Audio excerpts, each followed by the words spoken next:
नमस्कार दोस्तों, एक बार फिर से स्वागत है आपका द करियर्स अकेडमी मुरैना में। आज आपके लिए लेकर आए हैं जो आरआरबी यानी कि रेलवे ग्रुप डी के जो एग्जाम्स चल रहे हैं उनके लिए जो आपके लिए स्टैटिक जीके के टॉप 50 क्वेश्चंस लेकर आए हैं। यानी कि मोस्टली क्वेश्चंस आपकी जो रिपीटेड क्वेश्चन होते हैं यानी कि जो एग्जाम्स में रिपीट होते रहते हैं, तो पूरा वीडियो आपको लास्ट तक कवर करना है, बिना स्किप किए सारे क्वेश्चन कवर करने हैं।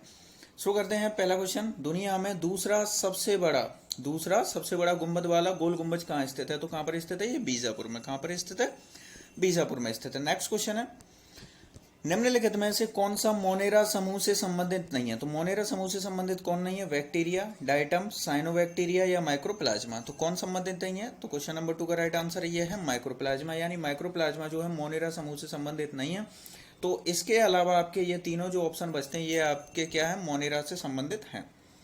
अगला क्वेश्चन है, तीसरे सेल में इलेक्ट्रॉन की अधिकतम संख्या होती है। तो इलेक्ट्रॉन की अधिकतम संख्या कितनी होती है? ऑप्शन है आपके 8, 18, 2 या 32। तो क्वेश्चन नंबर 3 का आपका राइट आंसर क्या है? तो क्वेश्चन नंबर 3 का आपका राइट आंसर है 18। कितनी होती है इसमें? 18 होती है। नेक्स्ट क्वेश्चन देखते हैं। और देखिए, इसको आप चाहो तो आप निकाल भी सकते हो। यहाँ पर देखिए तीसरा पूछा था, इसके लिए एक फॉर्मूला होता है 2n²। क्या फॉर्मूला होता है? 2n²। यहाँ पर जिस सेल की बात करेगा आप उसको n की वैल्यू उसकी जगह पर रख दीजिए, यानी कि 2n की वैल्यू, जैसे यहाँ पर तीसरे की बात किया हुआ है तो तीसरा 3 3 यानी कि यहाँ पर 9 का स्क्वायर और 2 18। तो इस तरह से आप किसी का भी आप निकाल सकते हो। बस आपको फॉर्मूला याद रखना है 2n²। इस फॉर्मूले से आप किसी भी सेल के जो इलेक्ट्रॉन्स निकाल सकते हो। नेक्स्ट क्वेश्चन देखते हैं, प्रसव पीड़ा किसकी दीवारों में संकुचन के कारण होती है? तो किसके कारण से होती है? ऑप्शन है जीन का मुक्त होना, गर्भाशय या अंडाशय या उदर का निचला भाग। तो किसकी दीवारों में संकुचन के कारण होता है? तो इसका राइट आंसर ये है गर्भाशय में जो है संकुचन के कारण जो है प्रसव पीड़ा होती है। क्वेश्चन नंबर 5 है, निम्न में से किसके इलेक्ट्रॉन्स के बीच आकर्षण सबसे कम होता है? तो किसके इलेक्ट्रॉन में आकर्षण सबसे कम होता है? ऑप्शन है ऑक्सीजन, बोरोन, मरकरी या नाइट्रोजन। तो किस में होता है? ऑप्शन है इसका राइट आंसर है मरकरी, यानी मरकरी के जो इलेक्ट्रॉन के बीच सबसे कम आकर्षण होता है। अगला क्वेश्चन देखते हैं, मेजर ध्यानचंद का जन्म दिवस भारत में राष्ट्रीय खेल दिवस के रूप में मनाया जाता है। तो भारत में राष्ट्रीय खेल दिवस के रूप में कब मनाया जाता है? ऑप्शन है 29 दिसंबर, 29 अप्रैल, 29 अक्टूबर या 29 अगस्त। तो क्वेश्चन नंबर 6 का आपका राइट आंसर है, यानी कि ये मनाया जाता है आपका, देखिए यहाँ पर ये इसका राइट आंसर ये गलत हो गया, यहाँ पर 29 अक्टूबर नहीं है, तो इसका राइट आंसर है 29 अगस्त को मनाया जाता है। कब मनाया जाता है? 29 अगस्त को यह मेजर ध्यानचंद का जन्म दिवस के रूप में मनाया जाता है। और इसके साथ ही आपको बता दें कि भारत का जो खेलों का जो सबसे बड़ा पुरस्कार था, क्या नाम था उसका? पहले नाम था राजीव गांधी खेल रत्न पुरस्कार, उसका नाम बदल करके ही मेजर ध्यानचंद खेल रत्न पुरस्कार कर दिया। ये आपको याद रखना है। अगला क्वेश्चन है, जब सोडियम बाइकार्बोनेट को पीएच पेपर की पट्टी पर रखा जाता है तो पट्टी का रंग कैसा हो जाता है? परिवर्तित नहीं होता है, पीला हो जाता है, नीला हो जाता है या हरा हो जाता है? तो क्वेश्चन नंबर 7 का राइट आंसर है परिवर्तित नहीं होता है, यानी कि पीएच वैल्यू से इसके पट्टी का रंग परिवर्तित यानी चेंज नहीं होता है। अगला क्वेश्चन देखते हैं, 1958 में कालवी फिल्म महोत्सव में किस मूवी के लिए नरगिस को सर्वश्रेष्ठ फिल्म अभिनेत्री का पुरस्कार दिया गया था? ऑप्शन है आपके आवारा, मदर इंडिया, दीदार या चोरी चोरी। तो क्वेश्चन नंबर 8 का राइट आंसर है, यानी कि मदर इंडिया के लिए जो है इनको सर्वश्रेष्ठ अभिनेत्री का फिल्म अवार्ड दिया गया था। किसको दिया गया था? नरगिस को। तो यहाँ से एक क्वेश्चन और भी बनता है कि राज्यसभा के लिए नामित होने वाली जो है पहली फिल्म अभिनेत्री ये भी नरगिस दत्त थी। ये आपको याद रखना है। अगला क्वेश्चन है, ऊर्जा के वे स्रोत जो प्रकृति में बहुत लंबे समय तक जमा हुए हों और जिनके खत्म हो जाने पर उन्हें जल्दी से बदला नहीं जा सकता, उनको क्या कहा जाता है? तो उनको क्या कहा जाता है? ऑप्शन है आपके सौर ऊर्जा, ऊर्जा के अच्छे स्रोत, ऊर्जा का नवीकरणीय स्रोत, ऊर्जा के गैर नवीकरणीय स्रोत। तो क्वेश्चन नंबर 9 का आपका राइट आंसर क्या है? तो ऊर्जा के गैर नवीकरणीय स्रोत, यानी कि जिनको बदला नहीं जा सकता, जिनको हम चेंज कर सकते हैं, जैसे सौर ऊर्जा, हाइड्रो पावर, इनको कहा जाता है नवीकरणीय, और जो पारंपरिक रूप से जो चले आ रहे हैं वर्षों से उन्हें गैर नवीकरणीय कहा जाता है। आपको याद रखने हैं।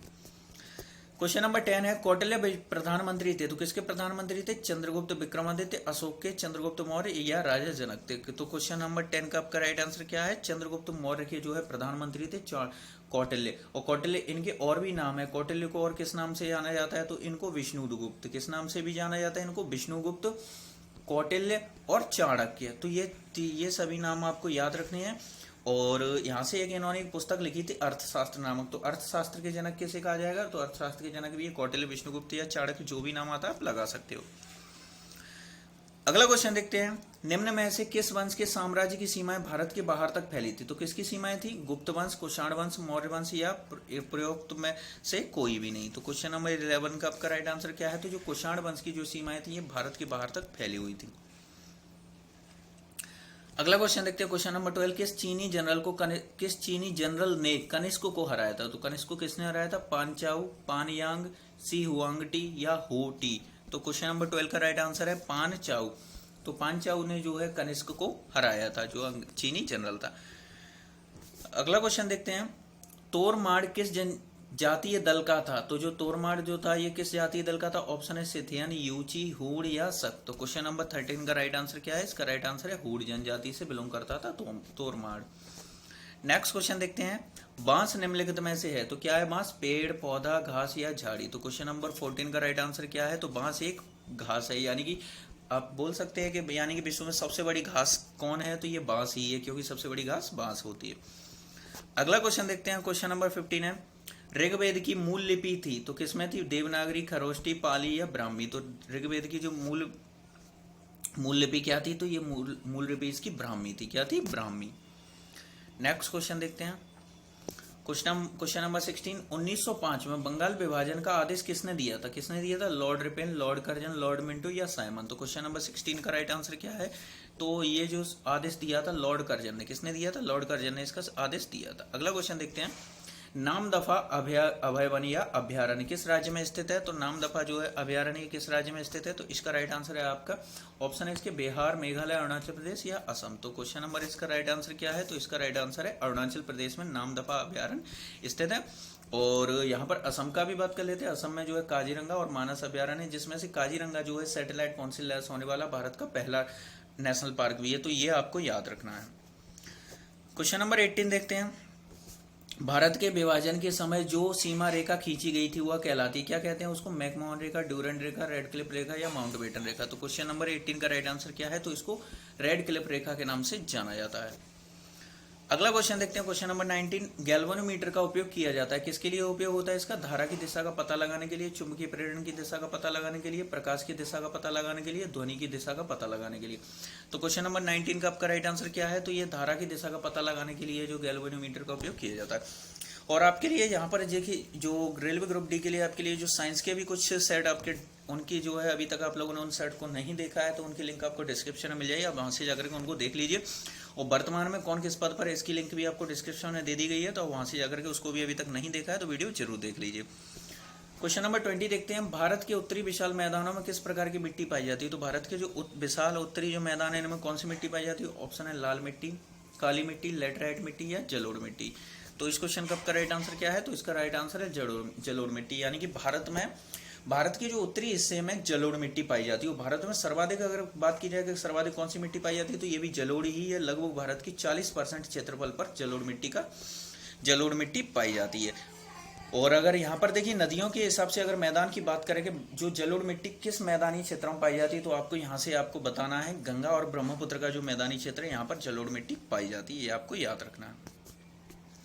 अगला क्वेश्चन देखते हैं, भाषा के आधार पर भारतीय राज्यों की पुनः संरचना कब की गई थी? तो 1952, 1954, 1956 या 1953। तो क्वेश्चन नंबर 21 का राइट आंसर क्या है? तो यह है 1956 में की गई थी। देखिए 1953 में जो है भाषाई आधार पर पहला, आज स्वतंत्र भारत का भाषाई आधार पर अलग होने वाला पहला राज्य आंध्र प्रदेश था। तो आंध्र प्रदेश के अलग होने के बाद यहाँ से क्या है कि कई राज्यों से जो है स्वतंत्रता यानी कि अलग होने की मांग उठने लगी, तो 1956 में जो है पुनः राज्यों की संरचना की गई। नेक्स्ट क्वेश्चन देखते हैं, विश्व वन्य जीव दिवस कब मनाया गया? तो विश्व वन्य जीव दिवस कब मनाया जाता है? ऑप्शन है 7 मार्च, 1 मार्च, 3 मार्च या इनमें से कोई नहीं। तो क्वेश्चन नंबर 22 का राइट आंसर क्या है? इसका राइट आंसर है 3 मार्च को जो है विश्व वन्य जीव दिवस के रूप में मनाया जाता है। अगला क्वेश्चन देखते हैं, और फ्रेंड्स अभी तक आप लोगों ने देखिए आपके जनवरी से लेकर के अगस्त तक का यानी पूरे 8 महीने का जो करंट अफेयर अभी तक आप लोगों ने नहीं देखा है तो उसकी लिंक आपको डिस्क्रिप्शन में दे दी गई है, वहां से जाकर के उसको पूरा जरूर देखिए, आपके लिए काफी हेल्पफुल होगा। अगला क्वेश्चन है, लॉन्च बुक यानी कि द ब्लू बुक के लेखक कौन है? तो द ब्लू बुक के लेखक कौन है? नरेश नारायण, अमिताभ कुमार, विजय प्रकाश या इनमें से कोई नहीं। तो क्वेश्चन नंबर 23 का राइट आंसर यह है विजय प्रकाश की पुस्तक है द ब्लू बुक। अगला क्वेश्चन देखते हैं, क्वेश्चन नंबर 24 है, 24 है, पाल राजवंश के सर्वप्रथम राजा कौन थे? यानी पाल वंश का जो प्रथम राजा कौन थे? गोपाल, नंदलाल, धर्मपाल या देवपाल? तो क्वेश्चन नंबर 24 का राइट आंसर क्या है? तो ये गोपाल थे। कौन थे? गोपाल थे पाल वंश के प्रथम राजा। अगला क्वेश्चन देखते हैं। क्वेश्चन नंबर 25 है, निम्न में से कौन विषाणु जनित रोग नहीं है? विषाणु जनित रोग कौन नहीं है? ऑप्शन है खसरा, रेबीज, क्षय रोग या पोलियो। तो क्वेश्चन नंबर 25 का राइट आंसर क्या है? तो इसमें जो है क्षय रोग आपका विषाणु जनित रोग नहीं है, ये बैक्टीरिया से होता है। किससे होता है? जीवाणु के द्वारा होता है। तो यहाँ पर देखिए आपका क्षय रोग, इसमें विषाणु जनित नहीं है, तो क्षय रोग को हटा दीजिए। इसके अलावा जो तीनों बचे हैं ये आपके विषाणु जनित है, और क्षय रोग आपका बैक्टीरिया से होने वाला रोग है, ये आपको याद रखना है। क्वेश्चन नंबर 26 है, स्टेनलेस स्टील एक मिश्र धातु है जिसमें लोहे के साथ निम्नलिखित को मिलाते, किसको मिलाया जाता है? जस्ता, क्रोमियम, तांबा या टिन? तो क्वेश्चन नंबर 26 का राइट आंसर है, यह है क्रोमियम को मिलाया जाता है। स्टेनलेस स्टील में किसको मिलाया जाता है? तो यहाँ पर देखिए लोहा और क्रोमियम, और इसके साथ यहाँ पर निकल को भी मिलाया जाता है। तो लोहा, निकल, क्रोमियम, इन तीनों का जो मिश्रण होता है स्टेनलेस स्टील होता है, आपको याद रखना है। क्वेश्चन नंबर 27 है, जैविक एवं अजैविक संगठकों के मध्य बिचौलिया का कार्य कौन करता है? यानी बीज का कार्य कौन करता है? परजीवी, बीजाजक, उत्पादक या उपभोक्ता? क्वेश्चन नंबर 26-7 का आपका राइट आंसर है तो उत्पादक, यानी जैविक अजैविक के बीच की कड़ी यानी बिचौलिया कौन होता है? तो उत्पादक होता है। नेक्स्ट क्वेश्चन देखते हैं। क्वेश्चन नंबर 28 है, ऊपरी वायुमंडल की ओजोन परत का क्षरण निम्नलिखित में से किससे हो रहा है? तो ऑप्शन है सल्फर डाइऑक्साइड, फोटोकेमिकल ऑक्सीडेंट्स या क्लोरोफ्लोरोकार्बन या स्मोक? तो किसके द्वारा हो रहा है? तो क्वेश्चन नंबर, इसका राइट आंसर है आपका क्वेश्चन नंबर 28 का क्लोरोफ्लोरोकार्बन, यानी कि सीएफसी के द्वारा जो है ओजोन परत का क्षरण हो रहा है, आप सभी को पता है। नेक्स्ट क्वेश्चन देखते हैं। हाल ही में कौन एक हरित ग्रह गैस नहीं है? यानी कि हरित ग्रह गैस कौन नहीं है इनमें से? तो इसका आपका राइट ऑप्शन है इसके ऑक्सीजन, क्लोरोफ्लोरोकार्बन, मीथेन या कार्बन डाइऑक्साइड। यानी कि ग्रीन हाउस गैस कौन नहीं है? हरित गैस का यहाँ पर हरित गैस यानी कि ग्रीन हाउस गैस की बात की जा रही है, तो कौन नहीं है? ऑक्सीजन जो है ग्रीन हाउस गैस नहीं है। इसके अलावा ये सभी ग्रीन हाउस गैस हैं। क्वेश्चन नंबर 30, महाकुंभ मेला प्रायः कितने वर्ष पर आयोजित किया जाता है? कुंभ के मेले का आयोजन कितने वर्षों में होता है? तो ऑप्शन है 10 वर्ष, 12 वर्ष, 14 वर्ष या 16 वर्ष। कितने वर्षों के उपरांत किया जाता है? तो इसका राइट आंसर है आपका 12 वर्षों के दौरान जो है कुंभ मेले का आयोजन किया जाता है। अगला क्वेश्चन है, बाबरनामा का अंग्रेजी में अनुवाद किसने किया था? तो बाबरनामा आप सभी को पता है, जो मुगल वंश का जो पहला शासक था उसका बाबर उसकी जो आत्मकथा थी बाबरनामा है, तो इसका अंग्रेजी में अनुवाद किसने किया था? ऑप्शन है लेडेन और रस्किन, विलियम हॉकिंस, फिंच या विलियम जॉन?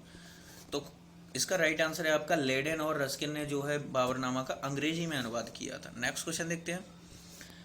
निम्नलिखित में से कौन मुगल काल में राजा बनने वाले थे? तो मुगल काल में राजा बनने वाले कौन थे? ऑप्शन है हुसैन अली और अब्दुल्ला, नासिर खान और जकारिया खान, शाह हुसैन और अब्दुल्ला हुसैन, मोहम्मद जमी और मोहम्मद जुनैदी? तो क्वेश्चन नंबर 32 का राइट आंसर ये है हुसैन अली और अब्दुल्ला जो है मुगल काल में राजा बनने वाले थे। अगला क्वेश्चन देखते हैं। दारा शिकोह को किस स्थान पर दफनाया गया? तो दारा शिकोह जो मुगल राजकुमार था, इसको किस स्थान पर दफनाया गया? ऑप्शन है दिल्ली, औरंगाबाद, आगरा या लाहौर? तो क्वेश्चन नंबर 33 का राइट आंसर ये है, इसको दिल्ली में दफनाया गया। कहां पर इसकी कब्र है? दिल्ली में। अगला क्वेश्चन है 34, निम्नलिखित में से कौन सा सुमेलित नहीं है? तो कौन सुमेलित नहीं है? ऑप्शन है अंग ये चंपा, कौशल अयछत्र, वत्स कौशाम्बी, मत्स्य विराटनगर? तो क्वेश्चन नंबर 34 का राइट आंसर क्या है?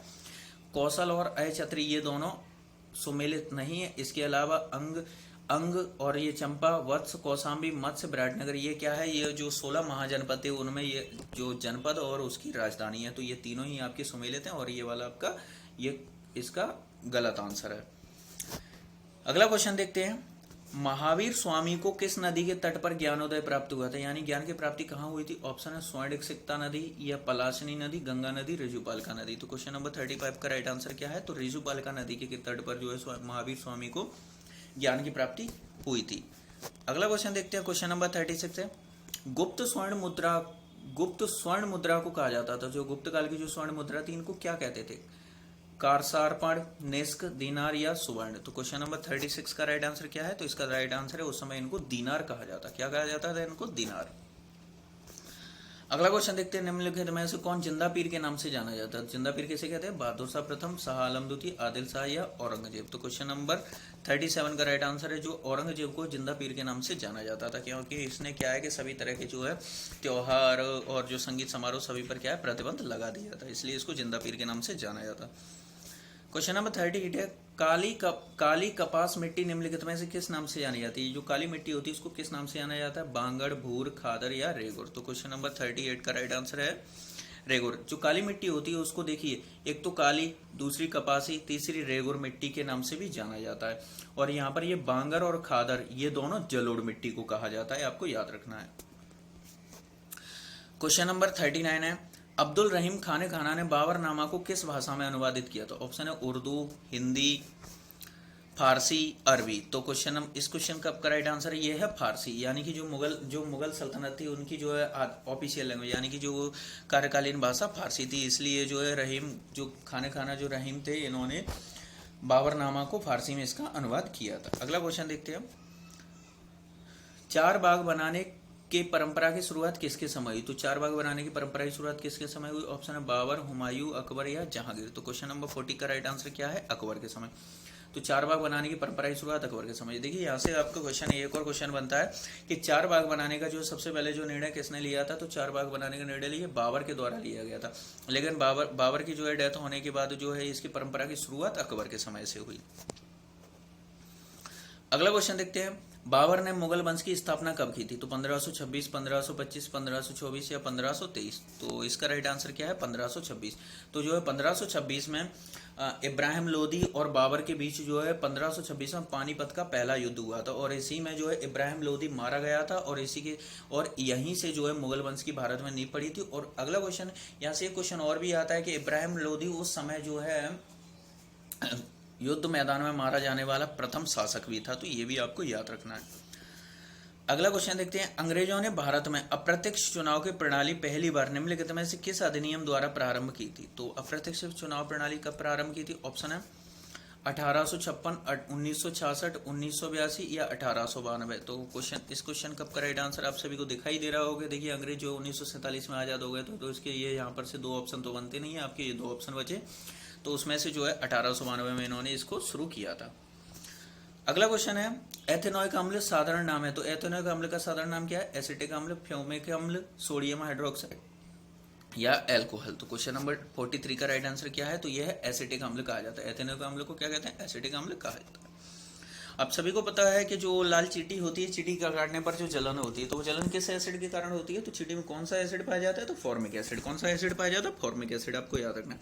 एक और क्वेश्चन बनता है यहाँ से कि जो चींटी होती हैं यानी कि ये कभी भी आराम थकती नहीं है, तो इनको थकान क्यों नहीं होती है? क्योंकि इनकी बॉडी में लैक्टिक एसिड नहीं पाया जाता। क्या नहीं पाया जाता? Lactic acid. तो यहाँ से अगला क्वेश्चन एक और बन जाता है कि जो हम लोगों में जो यानी कि जो मनुष्यों में या सभी जीवों में जो थकान महसूस होती है, उनको जो किस वजह से होती है? तो लैक्टिक मांसपेशियों में जो है लैक्टिक एसिड के जमा होने की वजह से इनमें थकान महसूस होती है।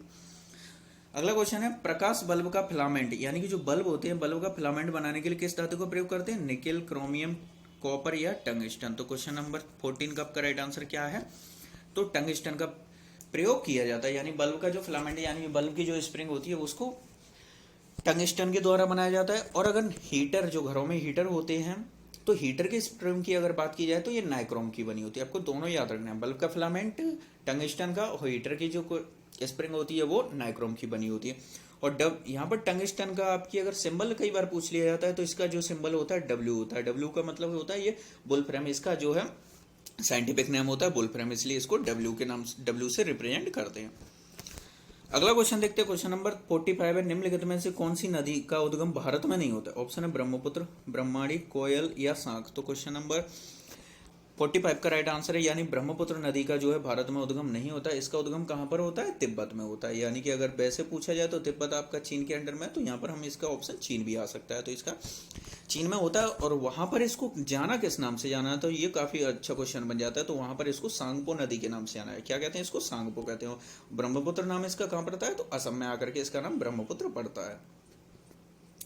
नेक्स्ट क्वेश्चन देखते हैं, ध्वनि की गति सबसे तेज होती है तो किसमें होती है? पानी, स्टील, केरोसिन तेल या वायु। तो क्वेश्चन नंबर 46 का राइट आंसर क्या है? तो जो है स्टील में जो है ध्वनि की गति सबसे तेज होती है। यहाँ से एक और क्वेश्चन बनता है कि जो स्टील जो होता है ये सबसे फ्लेक्सिबल होता है, यानी कि सबसे जो है लचीला कौन मेटल अगर बात की जाए तो ये स्टील ही होता है। अगला क्वेश्चन देखते हैं, भारत के प्रथम मुस्लिम राष्ट्रपति कौन थे? तो कौन थे? ऑप्शन है doctor Fakhruddin Ali Ahmed, doctor APJ Abdul Kalam, doctor VV Giri या डॉक्टर जाकिर हुसैन। तो क्वेश्चन नंबर 47 का राइट आंसर है, ये है भारत के पहले मुस्लिम राष्ट्रपति डॉक्टर जाकिर हुसैन थे। और अगर एपीजे अब्दुल कलाम की बात की जाए तो ये 11वें नंबर के राष्ट्रपति थे। और वर्तमान में कौन राष्ट्रपति हैं? द्रौपदी मुर्मू है। और ये किस क्रम की है आपको कमेंट बॉक्स में बताना है। अगला क्वेश्चन देखते हैं। हाल ही में यानी कि निम्नलिखित में से कौन से पौधे में आवरण रहित बीज पाए जाते हैं? तो आवरण रहित बीज किस पौधे में पाए जाते हैं? ऑप्शन है फुलेरिया, देवदार, मार्सेलिया या चारा। तो क्वेश्चन नंबर 48 का राइट आंसर है देवदार में जो है आवरण रहित बीज पाए जाते हैं, आपको याद रखना है। अगला क्वेश्चन देखते हैं। भारत का सबसे पुराना सार्वजनिक क्षेत्र का बैंक कौन सा है? Bank of India, Andhra bank, Allahabad bank या बैंक ऑफ बड़ौदा। तो क्वेश्चन नंबर 49 का राइट आंसर क्या है? इलाहाबाद बैंक। यानी भारत का सबसे पुराना सार्वजनिक क्षेत्र का बैंक इलाहाबाद बैंक है, जिसका अभी हाल ही में यूनियन बैंक में विलय हो गया। किसमें? यूनियन बैंक में विलय हो गया है, ये आपको याद रख इसका यूनियन बैंक में इसका विलय हो गया है। और इसके साथ ही अगर ये क्वेश्चन और भी बनता है कि भारत का जो है भारत स्वदेशी, जिस समय जो अंग्रेजों के समय में भारत का जो बैंक बनाया गया था, जो स्वदेशी बैंक था, तो उसके अगर नाम आता है तो किसका नाम रखना है आपको? उस समय पीएनबी बैंक को बनाया गया था। कौन था? PNB bank. यानी 1894 में पीएनबी यानी पंजाब नेशनल बैंक की स्थापना की गई थी। भारत का सबसे पुराना बैंक ये भी है। अगला क्वेश्चन देखते हैं। धातु कर्म एक प्रक्रिया है, तो ये क्या करते हैं? धातु कर्म प्रक्रिया यानी इस प्रक्रिया में क्या होता है? अयस्क से धातुओं को निकाला जाता है, या अयस्क से धातुओं को निकालने की प्रक्रिया, अयस्कों की गैल्वनीकरण की प्रक्रिया, लोहे में जंग लगने की प्रक्रिया या तनुकरण की प्रक्रिया। तो इस क्वेश्चन का आपका राइट आंसर क्या है? तो अयस्क से धातुओं को अलग करने की जो प्रक्रिया है इसको क्या कहा जाता है? तो इसको धातु कर्म कहा जाता है। आई होप आप सभी को ये वीडियो पसंद आया हो। वीडियो को लाइक करें, चैनल को सब्सक्राइब करें और अपने फ्रेंड्स के साथ इसको शेयर जरूर करें।